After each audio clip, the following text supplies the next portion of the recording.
Irmãos, irmãs queridas,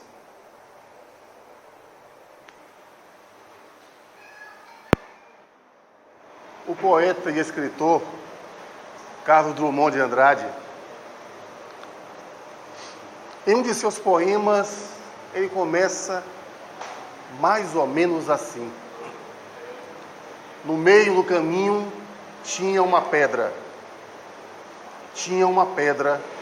no meio do caminho. Ele entra em outras considerações, mas volta a dizer no finalzinho: no meio do caminho tinha uma pedra no meio do caminho.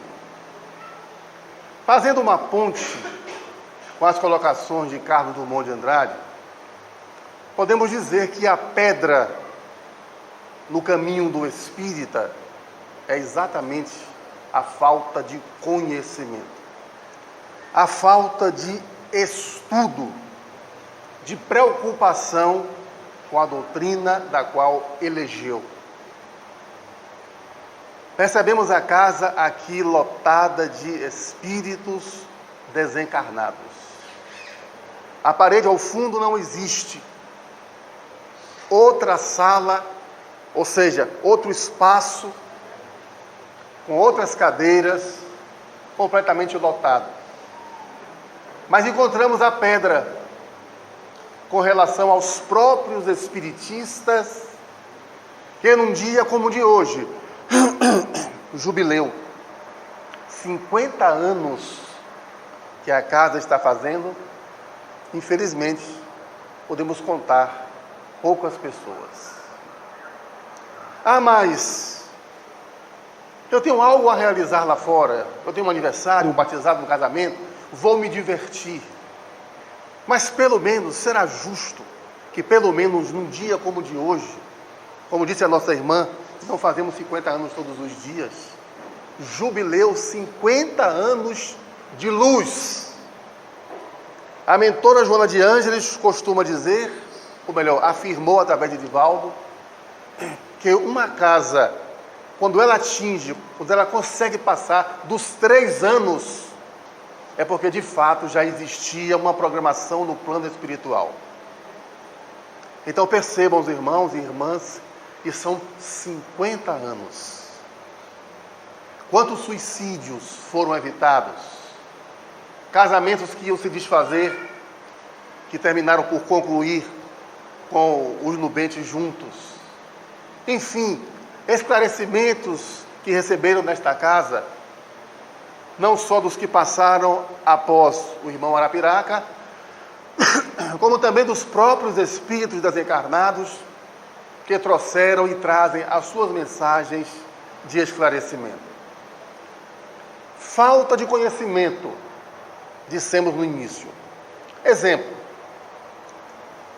o ano de 2019 acabou. E as profecias de tragédias a respeito do famoso data limite, atribuída equivocadamente ao médium Chico Xavier, de que em julho do ano passado, 2019, tragédias iria acontecer. 2019 terminou e, obviamente, essas tragédias não se consumaram, não aconteceram. Não queremos com isto configurar que a espiritualidade não tenha uma programação para que no futuro as coisas melhorem, deixando de ser provas e expiações, que é a conjuntura atual do planeta, para planeta de regeneração que já está se acostumando, que já está se adentrando. Segundo Emmanuel e Joana de Ângeles, a partir do ano 2050, 2052, onde os maus, o predomínio dos maus deixará de existir. É claro que não chegará o momento dos beijinhos, abraços na rua, não é isso. Mas aqueles que perseverarem no mal, como estamos a assistir aí crimes hediondos diariamente, serão recambiados para planetas em situações piores do que a Terra.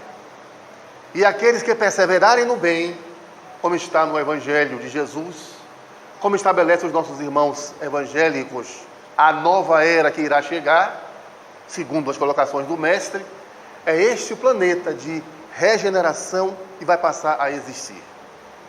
Então se propagou muito, se ganhou muito dinheiro em cima dessas informações.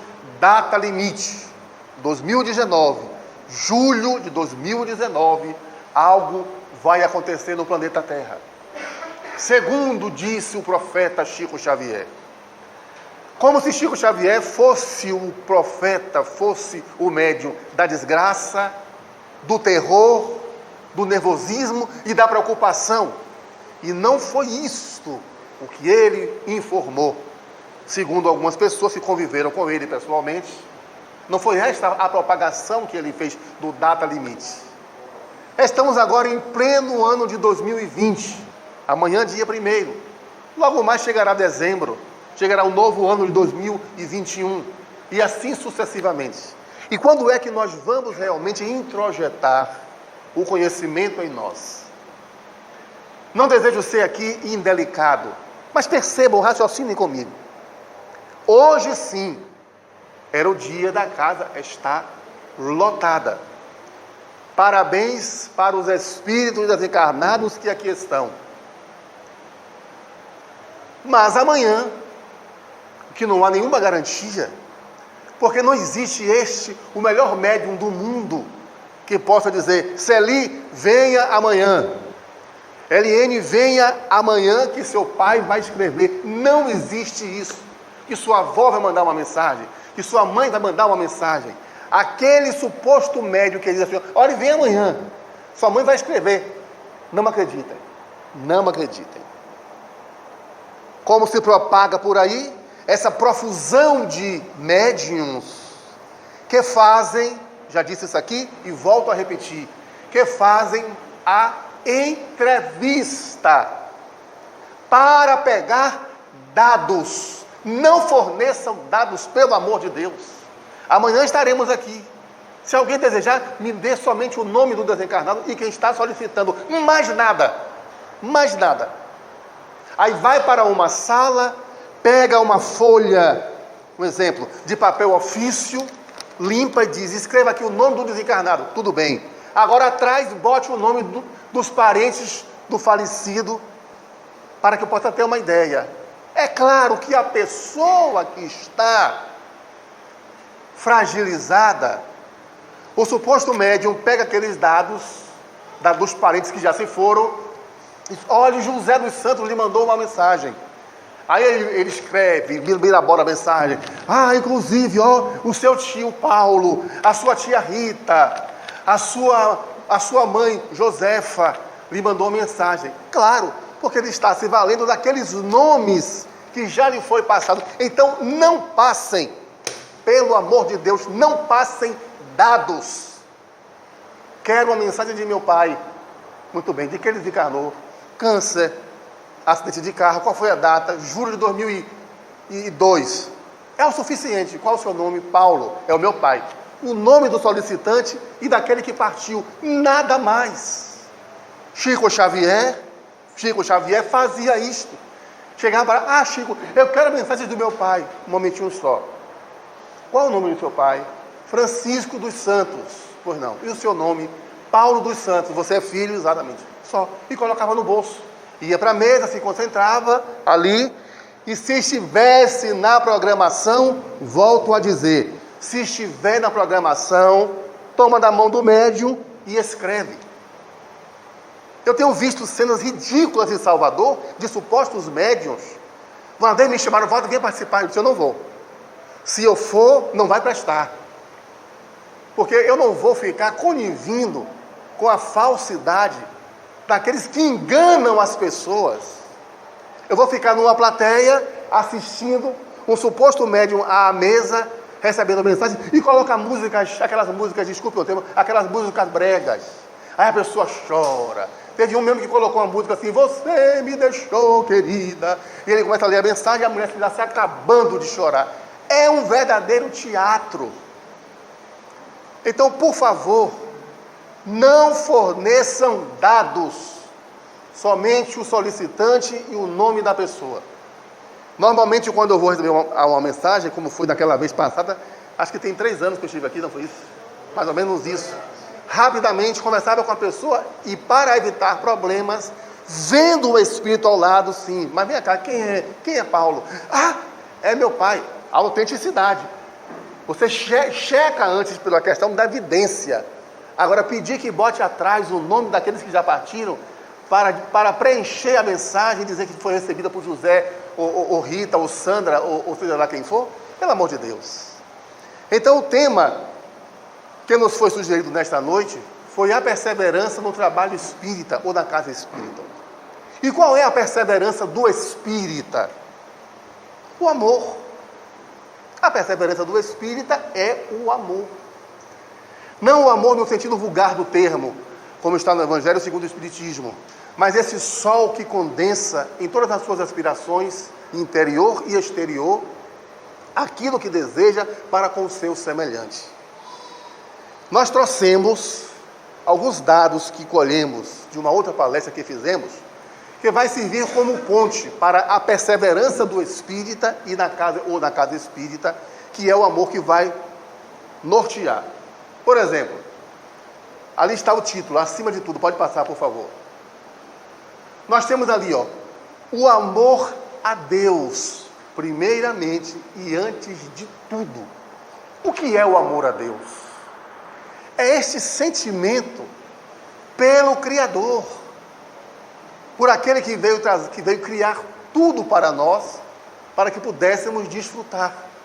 Então, primeiro, o amor a Deus. Vamos lá. O amor ao próximo. Nós colocamos alguns dadozinhos aqui, vamos desenvolvê-lo rapidamente. O amor ao próximo. Por exemplo, nós temos uma foto aí de Irmã Dulce. Quando jovem, ela simplesmente, na Ilha dos Ratos, lá em Salvador, na famosa Praia da Penha, na Ribeira, ela passou, ainda muito jovem, e viu um surfista com uma prancha. Falei, meu filho, arromba esta porta desta casa abandonada. Ah, mas minha irmã pode arrombar, eu me responsabilizo. Ele arrombou, e ali começava os primeiros doentes do Hospital Santo Antônio, hoje em Salvador. Depois o dono da casa descobriu, ela foi expulsa, e então colocou ali debaixo, quem sobe a colina do Bonfim, onde tem ali aquelas arcadas, ela colocou-os ali, até que começou a solicitar ajuda, e foi chegando, e tornou-se então a pessoa que foi e que é no plano espiritual. Nós temos também Madre Teresa de Calcutá, que era o hábito dela, o amor pelo próximo, lavar com esponja, essa esponja dupla face, os lepromas, as feridas abertas de lepra, em plenas ruas de Calcutá, de Nova Delhi, na Índia. E houve um momento em que ela estava, naquela oportunidade, com o príncipe Charles. E o príncipe Charles, vendo Madre de Calcutá limpando lepra com esponja dupla face e dando concha de arroz cozido aos sofredores, ele fez, Madre de Calcutá, o que a senhora faz eu não faria nem por 1 milhão. Ela fez, eu também não. Eu não faço por 1 milhão, eu faço por amor. Está na hora do senhor sair e começar a fazer. Envergonhado, ele tornou-se, junto com Diana, a princesa que faleceu também, uma das suas grandes servidoras. Gandhi, notem que exemplo de amor ao próximo. Gandhi passava pela rua da Índia, uma das ruas da Índia. Aquele homem baixinho, de orelha de abano, careca, óculos de aro fino redondo, meio encurvado, com um cajado na mão e com a sua cabra. Passou junto de um soldado inglês, alto, branco, olhos azuis, que simplesmente se invocou com a cara do Mahatma Gandhi, esbufeteou, quando ele caiu no chão, chutou a sua face, cuspiu e disse, mas você é uma criatura tão insignificante, eu bati em você e agora vou lhe dar um soco, e deu-lhe um soco no nariz, e você não reage, criatura, como você é covarde, por que você não reage? A sua não reação me irrita, por que você não reage? Gandhi calmamente, com o nariz sangrando, pega o lenço, enxuga, olha para o pescoço do soldado inglês e vê um crucifixo. E se eu não reajo, e o sangue descendo, eu não reajo, porque este que você traz aí no pescoço me ensinou a não ser agressivo. Desarmou o soldado, que ajoelhou-se ali mesmo e disse: Mohandas Korandchand, ensina-me a amar Jesus como você ama. Nós temos também que todas as ações de Jesus eram de amor ao próximo. Todas as suas ações eram de completo amor ao próximo. Como o tema, os slides são grandes, eu vou apenas diminuir um pouquinho. Mas notem algumas passagens do Evangelho. Pelo menos para mim, esse é o momento culminante do Evangelho. É um instante em que um pai chega até Jesus e diz: Senhor, apiada-te, ou seja, tem piedade do meu filho, pois que ele é tomado por um espírito imundo, convulsiona, estertora, baba, e ninguém conseguiu nada com ele. Busquei a todos os médicos, ninguém conseguiu nada. Os seus discípulos, nenhum deles conseguiu absolutamente nada. Jesus olha indignado para os discípulos e diz esta frase: raça incrédula e depravada, até quando estarei convosco? Até quando terei de vos suportar? E perguntou ao pai: onde está a criança? Onde está o menino? Está aqui, mestre. Aí jogou aos pés de Jesus um jovem de apenas 12 anos, louro como uma espiga de milho, que ao ver Jesus começou a debater-se. E Jesus pergunta: há quanto tempo esta criança está assim? Desde que nasceu, Senhor. Ora o Espírito, notem bem, na linguagem espírita, mais judiciosamente obsessor, na linguagem evangélica, demônio. Ora o demônio lança-o na água, ora-o no fogo, e deixa-o assim. E Jesus faz um teste, como faz conosco até hoje. Pergunta aquele pai: e tu crês que eu posso fazer alguma coisa? Sim, Senhor, eu sei que tu podes. Confiança deve somente uma criança tem diante de sua mãe. Eu sei que tu podes, mas ajuda-me na minha incredulidade. Jesus olha para o obsessor e diz: espírito imundo, sai dele e não entres mais. Vamos fazer aqui uma explicação rápida, um adendo. É comum vermos, ou melhor, lermos no Evangelho passagem em que Jesus fala: sai e não entres mais, dando a entender que o espírito entra no médium. O espírito não entra no médium como a água está encerrada aqui neste copo.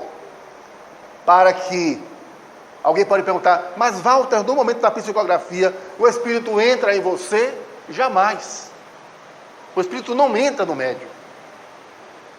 Perispírito, a perispírito acoplado, dá-se a comunicação, como diz Kardec em O Livro dos Médiuns, capítulo 14. Em 3 fases. Consciente, a pessoa se sente inspirada.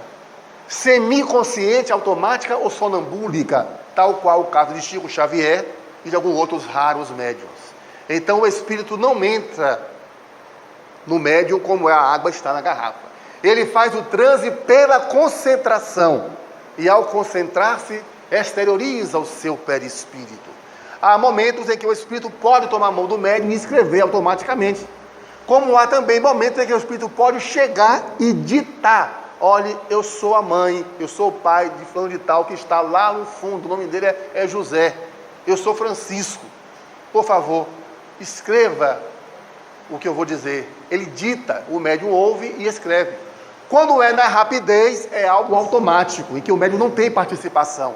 Toma na mão do médium, há uma espécie de um choque elétrico, por sinal muito desagradável, e depois começa então a escrever.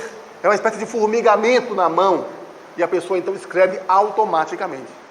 Então Jesus expulsa aquele espírito e devolve tranquilamente ao seu pai. Pode-se imaginar a alegria daquele pai por ter o filho totalmente novo. E os discípulos ficam com inveja. Alguém pode estar perguntando aí: mas Walter, os discípulos com inveja? Sim, por que não? Pedro, Tiago, João, seja quem for. Eles eram criaturas humanas. com as nossas imperfeições, então Pedro, que amava Jesus, chama-o em particular e disse: mestre, por que tu conseguiste e nós não? A resposta de Jesus, percebam bem comigo, raciocinem comigo. A resposta é um poema, disse Jesus, porque para essa classe de espíritos, é que vale dizer que há espíritos de outras classes, para esta, a terapeuticação, o jejum e a oração. Quando ele se refere aqui ao jejum, a pessoa deixar de comer, fazer um momento de jejum.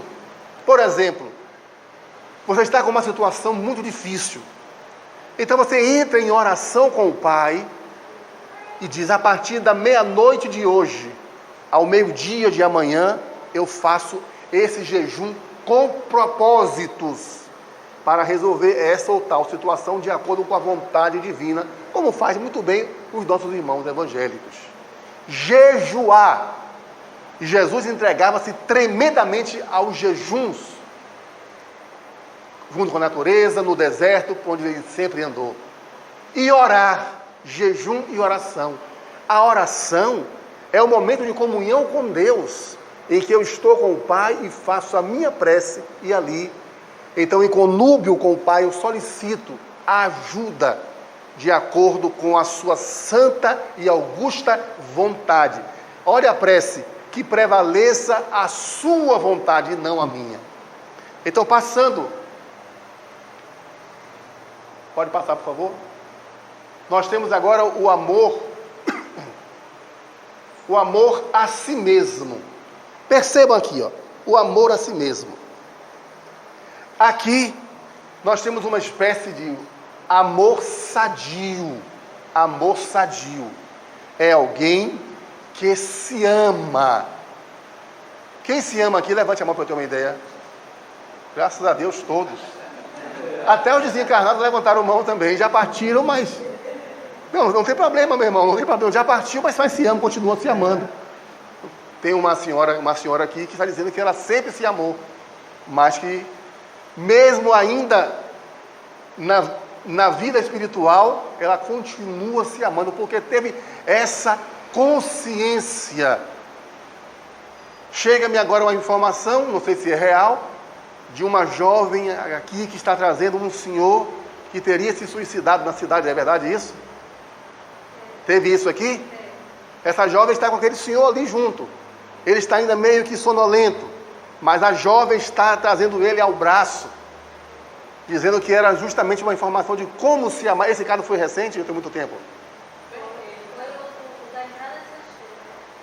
Aqui em Santo Estevão. Ele suicidou-se.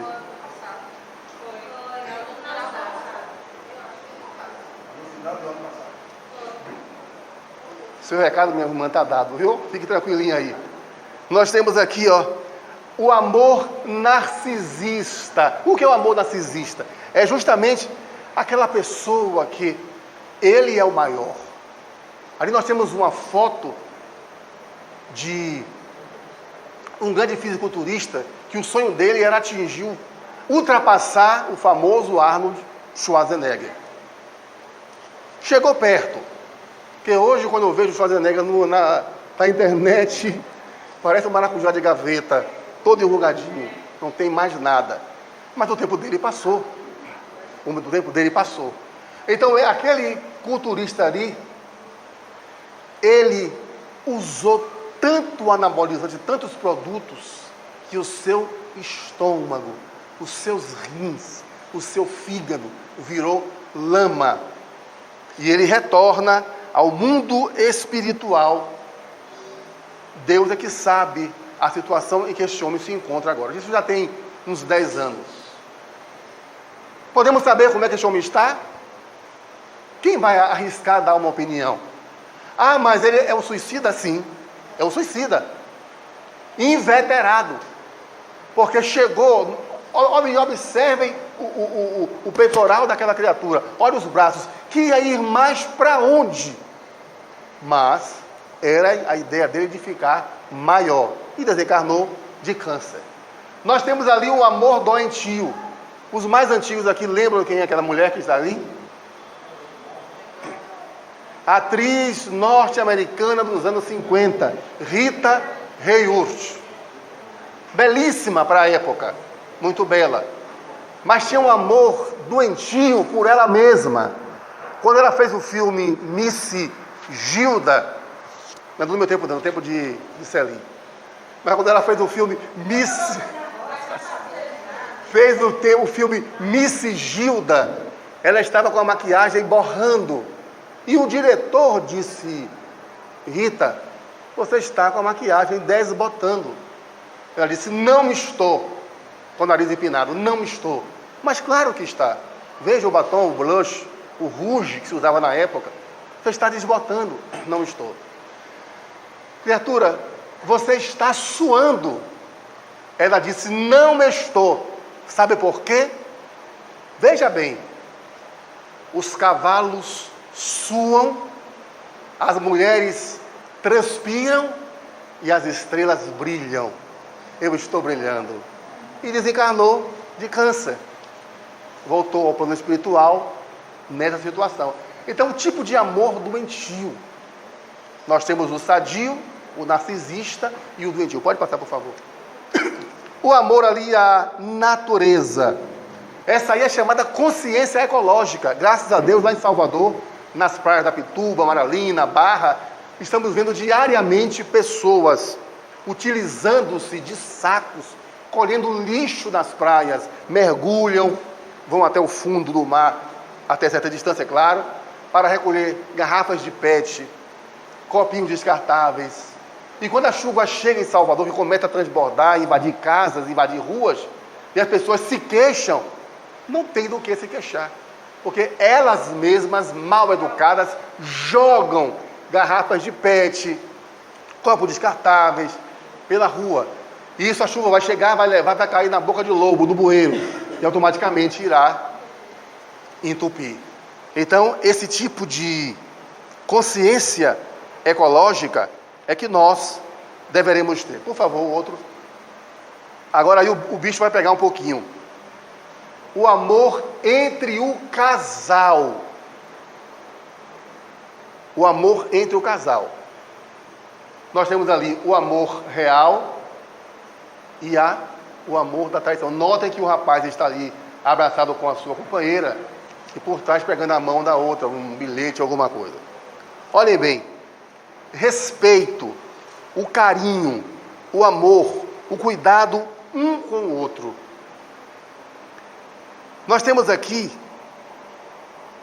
uma colocação que diz assim: hoje em dia, se o rapaz olha para uma mulher, o homem olha para uma mulher na rua e faz uma piadinha, passa a mão ou comenta alguma coisa, é levado à justiça. A pessoa pode fazer uma queixa, tudo bem. Mas percebam que no tempo de Jesus era pior ainda. Sabe por quê?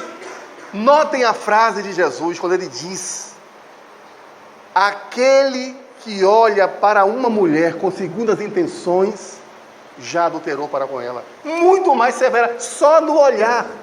Só no olhar. Então, eu estou com a minha esposa, a minha companheira, aquela que eu elegi para ficar comigo até o fim da vida física ou até o momento em que quiser continuar a sua caminhada, porque ninguém é de ninguém.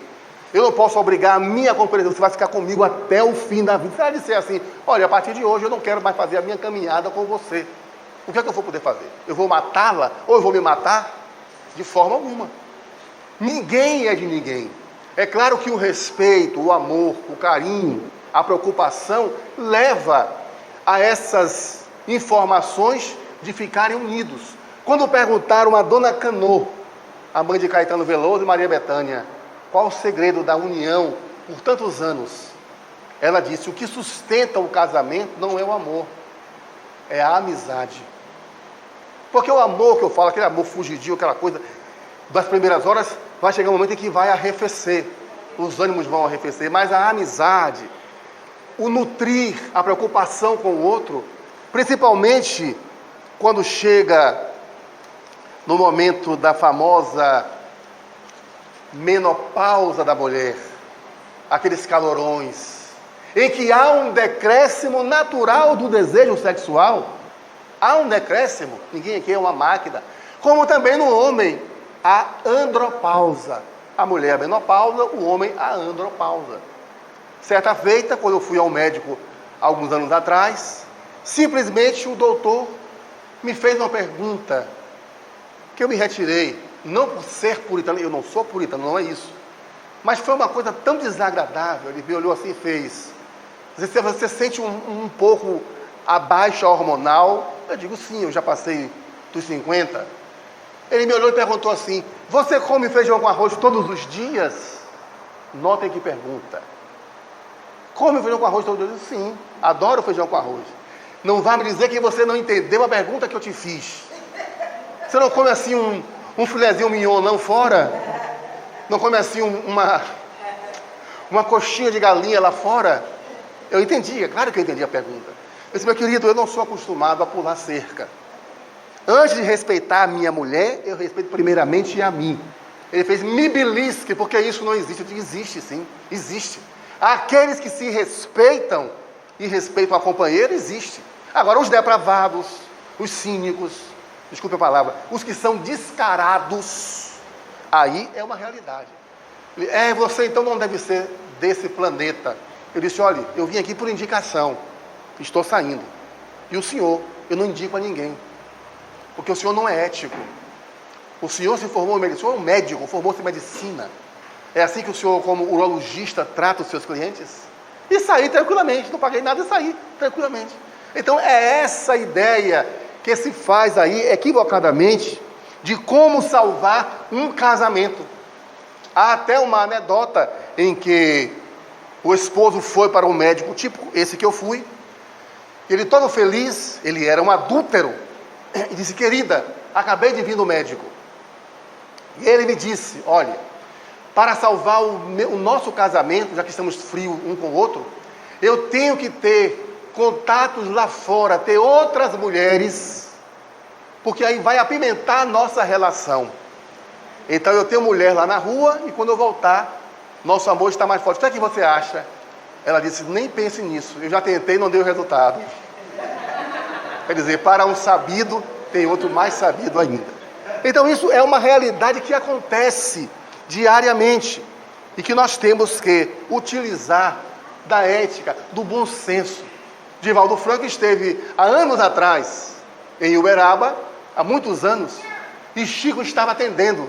E Divaldo percebeu que Chico Xavier atendia mulheres de 48, 50 anos, grávidas. Aí Divaldo fez: mas Chico...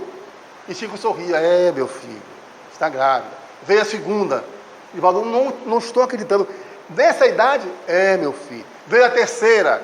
Aí Chico fez: Divaldo, vou dizer uma coisa a você, grave bem. Enquanto as pobres, enquanto as ricas fazem menopausa, as pobres fazem menos pausa. Então, você não fique chateado, preocupado com isso. É uma realidade que acontece aí.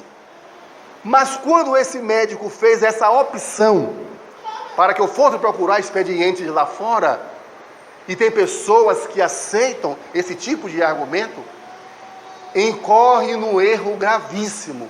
Gente, pelo amor de Deus, qual é a regra de ouro do Evangelho? Alguém sabe? Qual a regra de ouro do Evangelho de Jesus? Não faça a outrem o que não quer que outrem te faça. Então eu vou trair a minha companheira. Será que eu gostaria que ela me traísse? Eu ficaria satisfeito de saber que ela tem um relacionamento extraconjugal ou vice-versa? Então não faça a outrem o que não gostaria que outrem te fizesse. É a regra básica, a regra de ouro do Evangelho de Jesus. Uma amiga minha do dia foi lá no nosso grupo perguntar: mas Walter, o meu relacionamento está assim e está assado. Aí o esposo também veio se queixar: nossa relação está fria em casa, o que é que eu faço? Eu disse: você mora onde? Eu moro ali, na Graça. Então, antes de ir para casa, desça ali na Estação da Lapa, compre aqueles chocolates 3 por R$1, aqueles chocolates horríveis, mas entre em casa e ofereça a ela. Leve umas flores, converse, bata papo, converse, crie um clima Uma vez a situação lá em casa não estava lá muito legal. E existia um bar chamado Bambara, em Salvador. Alguém conhece aqui? É, exatamente ali. E a minha esposa, ela está presente, não vai deixar eu mentir. Mas naquela oportunidade, disse, amor, vamos jantar fora. Fomos para a maquininha japonesa, calculamos, cocei a cabeça. Disse, vamos jantar fora, vamos jantar fora. Vamos jantar lá fora, na varanda, fora de casa. Preparamos um cachorro quente, um hot dog e comemos fora da casa, jantar fora. Queria ir ao Bambara, não deu, foi o que eu fiz. Apaguei a luz, botei uma luzinha negra em casa e começamos a dançar na sala. Dançávamos a um som, Deus me perdoe, de Amado Batista. Feiticeira. Dançando. Mas era o som da época. E isso apimentou a relação. Então tem que existir amor, humus entre as criaturas. Por favor, pode passar. Então nós temos ali o amor entre o casal. Aliás, deixa, por favor. Me veio aqui uma história muito interessante. Nessa história do amor, volta aí, entre o casal, nessa história, um psicólogo americano faz a seguinte pergunta: você seria capaz de amar assim? Aquele homem era um rico industrial, riquíssimo, e chegou para a esposa e disse a ela, olhe, tenho que passar praticamente 8 meses no Japão, vou ganhar uma soma altíssima, e quando voltar, nossa casa será um palacete, você me esperaria por 6 meses? Ela fez, claro que eu esperaria. E ele se foi. Todos os dias, ou melhor, final de mês, sempre vinha cartas, ele contando como estava a situação, e também alguns telefonemas. Passado um ano, ele disse, encontrei uma proposta excelente, vou ficar aqui mais 6 meses, 6 e 6, 12, mais um ano, você é capaz de me esperar? Ela, claro, ela o amava muito. 1 ano, 2 anos, 2 anos e meio, começaram a diminuir as cartas, os telefonemas eram difíceis naquela época, havia acabado a Segunda Guerra Mundial, em pleno 1945, e ela se preocupou. Até quando ela recebeu uma carta em que o esposo dizia, devido a esse tempo de ausência, eu acabei por me enamorar da moça que limpa aqui o nosso quarto. Ela é uma japonesa, eu me apaixonei por ela, nós estamos tendo um relacionamento. Ela ficou arrasada, a esposa americana. O nome dela é Aiko. Você entende, né? 1 ano fora, e ela arruma aqui a cama, os lençóis, e ela ficou magoada. 1 ano e meio depois, ela recebeu outra carta. Vou me separar de você, vou pedir o divórcio por procuração. Fizemos o divórcio por procuração. E Aiko, a minha esposa, a minha mulher, ela está grávida. Ela ficou magoada, mas segurou a ponta. Tempos depois, estava Aiko novamente grávida. E aquele homem manda-lhe uma carta dizendo, a minha esposa está grávida de novo, e o nome da menina é Ellen, em homenagem a você. Ela ficou mais magoada ainda. Passaram-se os anos, ela se acostumou, até que recebeu um telefonema. Ou melhor, uma outra carta dele, a letra trêmula. Descobriram um câncer em meus pulmões. Os médicos afirmam que eu terei mais ou menos de 1 a 2 meses no máximo. Ele morreu. E ela ficou então preocupada com aquelas 2 crianças que não eram filhas dela. Foi ao Japão. Ali, ela fez uma procuração, voltou para Nova York e pediu que Aiko, a japonesa, viesse com as 2 filhas para Nova York. Ia dar uma boa educação às meninas e ia cuidar dela. Ela ficou no aeroporto de Nova York, esperando aquela mulher descer do avião. Quando ela percebeu uma mulher baixinha, japonesa, um chapeuzinho curto, tremendo, ela pensou, eu estou tremendo, imagine ela que não está na terra dela. Quando Aiko se aproximou de cabeça baixa, ela fez, você é Aiko? E ela trêmula disse, sim, pois eu sou a sua irmã mais velha. Venha, vou cuidar de você e das meninas. E no seu testamento, quando Ellen morreu, ela escreveu, Deus levou o amor da minha vida, mas Ele é tão bondoso que me deu 3 amores de volta. Aí o psicólogo pergunta, você seria capaz de amar assim? Quem de nós teria essa condição espiritual de saber que uma mulher levou o seu companheiro, ou vice-versa, o companheiro levou a esposa dele? Quem teria essa preparação espiritual? É muito difícil. Walter, você teria, Walter? Não sei. Se eu dissesse que faria como Helen fez, eu estaria mentindo. Eu não sei. Ou eu podia pegar o desgraçado e esganar, que levou minha mulher, ou então poderia perdoá-lo. Ou então, já que ela se foi com o câncer, dizer, então que o demônio lhe carregue, vá para o inferno. De forma alguma. É claro que não. Porque nós que somos espíritas, somos cristãos, temos que vivenciar a lei de amor.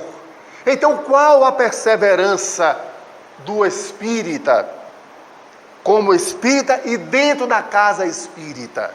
Volto a dizer, acabou 2019, essas informações equivocadas, estudar, nos preparar para entender a necessidade, por favor, a necessidade do amor verdadeiro. Nós estamos já quase concluindo, nós temos ali a parábola do bom samaritano, que todos conhecem, a parábola do bom samaritano. De um homem que desce de Jerusalém para Jericó, é tomado por salteadores, e passa um padre, um sacerdote que vê e segue adiante. Um levita também vê e segue adiante. Mas um samaritano que era odiado pelos judeus, todos sabem a história, desce do seu cavalo, pega o homem doente, leva à hospedaria e trata-o muito bem.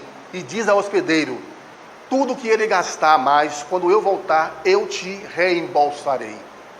Nós temos ali esta passagem do bom samaritano.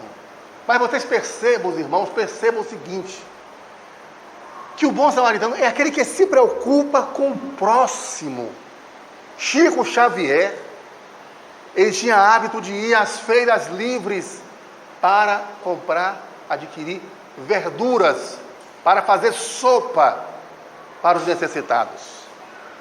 E toda vez que ele ia à feira, uma mulher chamada Matilde observava Chico pegando tomates bons e tomates podres. Pegava chuchu bom e chuchu já apodrecendo. Pegava pimentão bom e pimentão já podre. Ela pensou, Chico, eu sei que o senhor é um homem bondoso, mas o senhor está batendo bem da bola? Ele fez, por quê, minha filha? O senhor pega verduras boas e verduras também podres que vão para o lixo. Ele fez, porque eu não tenho o direito de pegar só as boas, porque meus irmãos, os outros vão chegar e tem que encontrar também verduras boas e não somente as podres. Consciência, amor ao próximo. Quem de nós está nesse estágio? Claro, eu vou para a feira, eu quero pegar o que está de melhor. Eu vou pegar um chuchu podre, vou pegar um tomate podre. Fique lá para quem quiser levar. Mas ele agia assim. Por favor. Eu queria que as luzes fossem apagadas. O ventilador, porque talvez o áudio não pegue legal nessa mensagem de Chico. Vamos ver se dá para ouvir legal.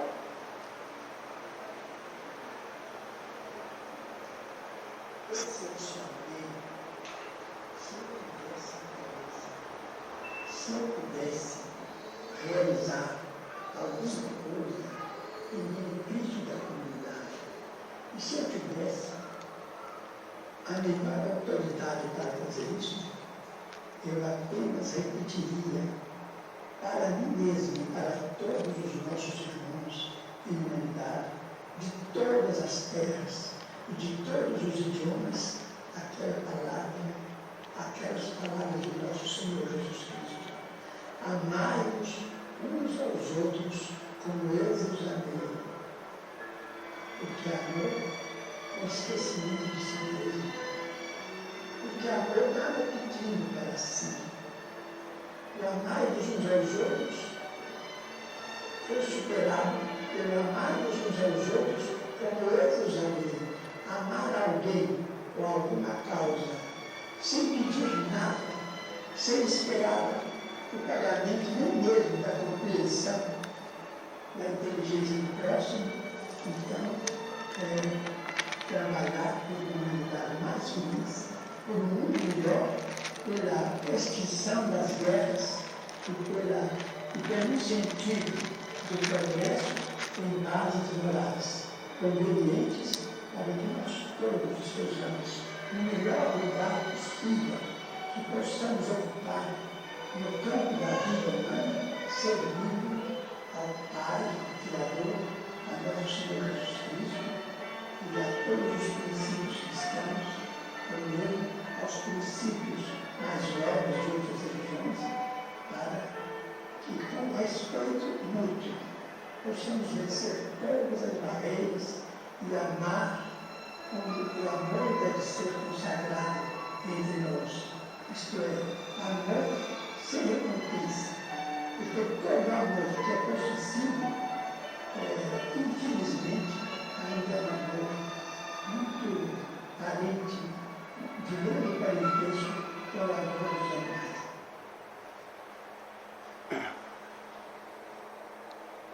Percebam aí, quando é um amor excessivo, é muito parecido com o amor dos animais. Olha a colocação dele: amar sem pedir nada em troca. Eu só vou amar você se você me amar. Ou então eu vou continuar amando você se você continuar a me amar. No dia que você deixar de me amar, eu não amarei mais. Quando é um amor que deseja algo em troca, é um amor infantil. É claro que é mais fácil dizer do que para agir. Mas nós temos que ensinar e não apoiar esses erros que andam por aí de boca em boca. Meus irmãos, o amor, a perseverança do espírita, a perseverança do espírita, dentro da casa espírita, e ele, enquanto espírita, é o que deve realmente viger o nosso comportamento.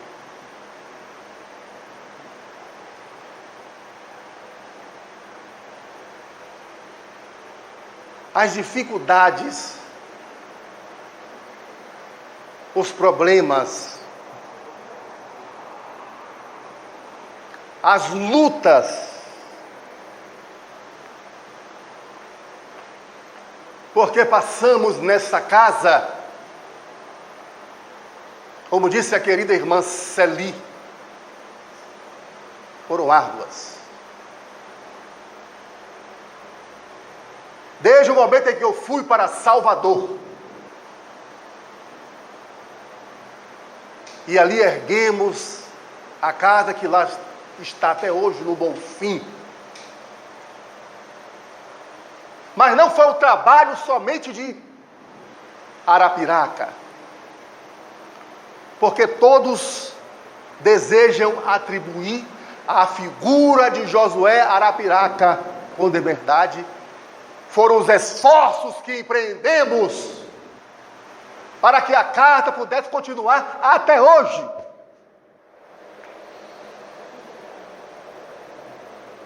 Até hoje.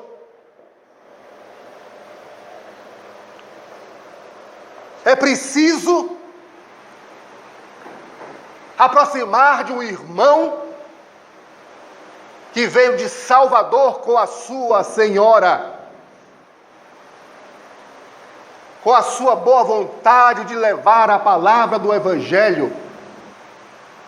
É preciso se aproximar psiquicamente dele para utilizar as suas cordas vocais e dizer que a casa deveria estar cheia. E não está.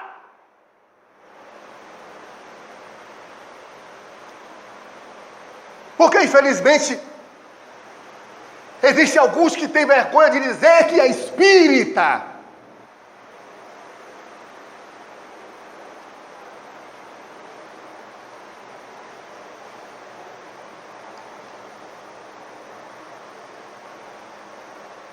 Tomado pela emoção.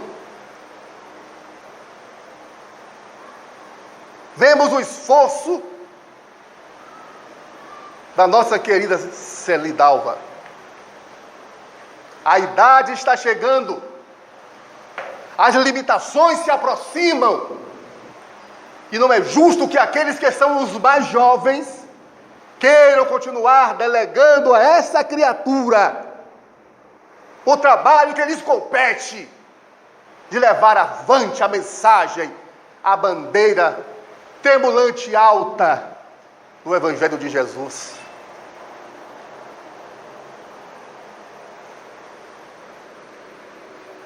50 anos.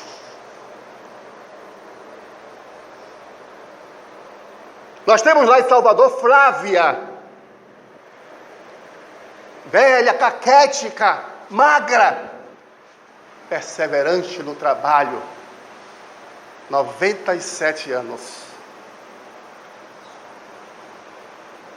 Jovem de 18, de 20, 25, 26 anos, qualquer coisinha, estão cansados, estão preguiçosos de vir à casa espírita.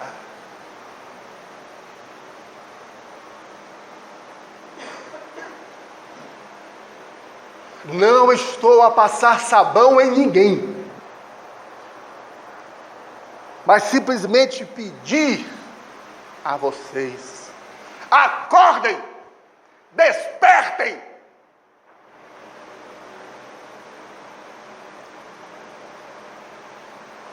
Amanhã e durante toda a semana desfilarão aqui palestrantes, mensagens, informações, aplausos, muito bonito.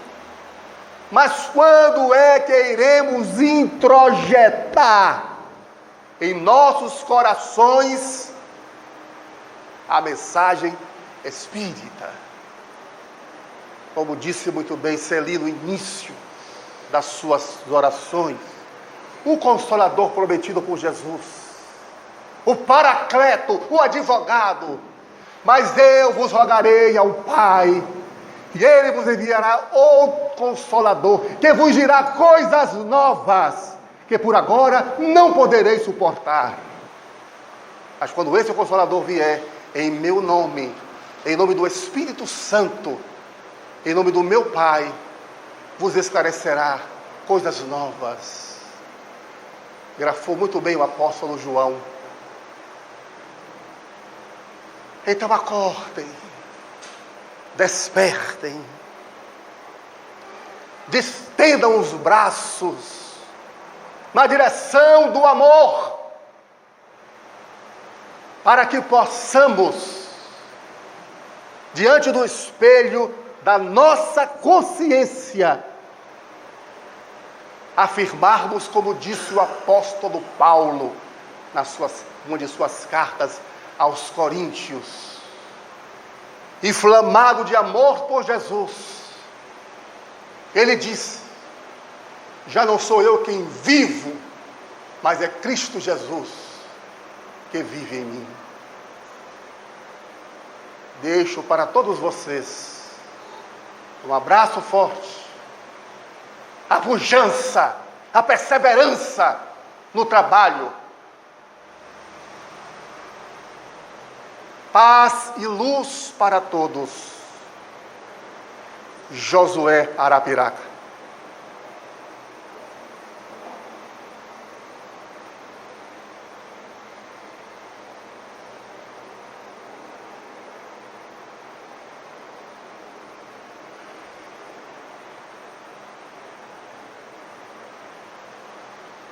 Muito obrigado, boa noite.